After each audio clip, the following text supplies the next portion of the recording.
Alors, dans cette troisième vidéo, on termine la leçon du chapitre numéro 7 avec un exemple de recherche de projection orthogonale d'un point sur un plan ou alors sur une droite.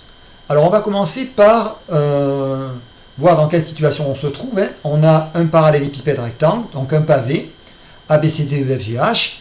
On va considérer ici le point E. Imaginons que le plan bleu est le plan ABCD. C'est le plan du sol, tout simplement. Et on a une bille placée en E. Si on la laisse tomber, eh bien, elle va tomber perpendiculairement au sol, c'est-à-dire perpendiculaire au plan ABCD. Et c'est pas très difficile de comprendre que la droite EA, que je vais dessiner ici en vert, la droite EA, hop, la voilà, cette droite, eh bien, elle est perpendiculaire au plan ABCD. Alors pourquoi? On peut le démontrer rapidement, ça fait un petit exercice en plus, pas inutile. Et la droite EA, elle est perpendiculaire à la droite AB. Ça, c'est dû tout simplement à la face de devant, la face de devant du parallélépipède qui est un rectangle. Donc on a un angle droit en A, ici devant. Mais sur le côté, on a aussi un rectangle, ou un carré, là c'est plus un rectangle, ADHE. Et donc, ça veut dire que la droite EA est bien perpendiculaire à la droite AD. Conclusion, la droite EA est perpendiculaire à deux droites séquentes du plan bleu, du plan ABCD. Donc elle est perpendiculaire au plan. Et elle rencontre le plan de dessous, le plan bleu ABCD, en le point A. Conclusion, ça prouve que le point A, c'est bien le projeté orthogonal du point E sur le plan ABC. C'est un exemple assez simple, mais qui permet de bien comprendre une projection orthogonale sur un plan.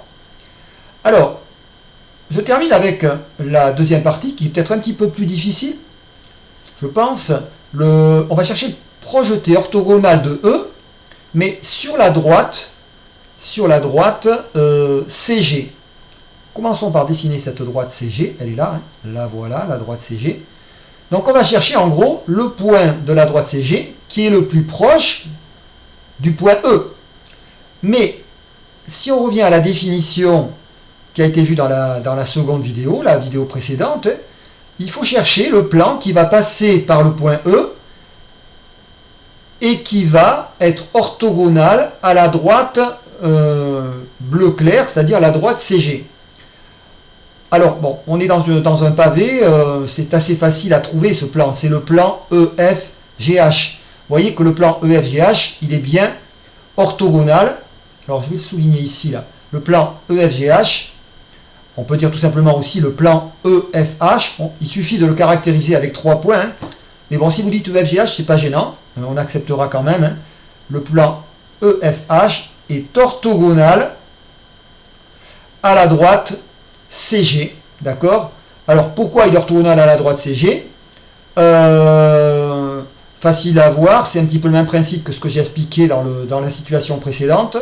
C'est que, en fait, la droite CG, elle est orthogonale à deux droites séquentes du plan rouge. En particulier, elle est orthogonale à la droite HG. Toujours pareil, les faces du pavé, ce sont des rectangles. Et ici, elle est aussi orthogonale à droite CG, à la droite GF. Quand on se place dans la face latérale droite du pavé. Voilà.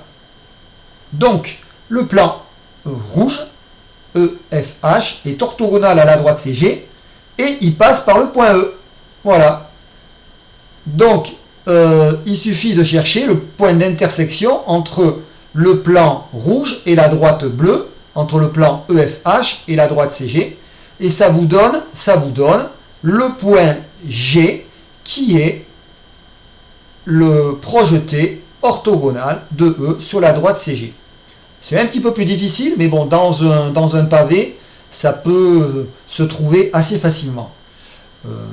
On fera des exercices de construction, mais dans des situations, voilà, pas plus difficiles que celle-ci.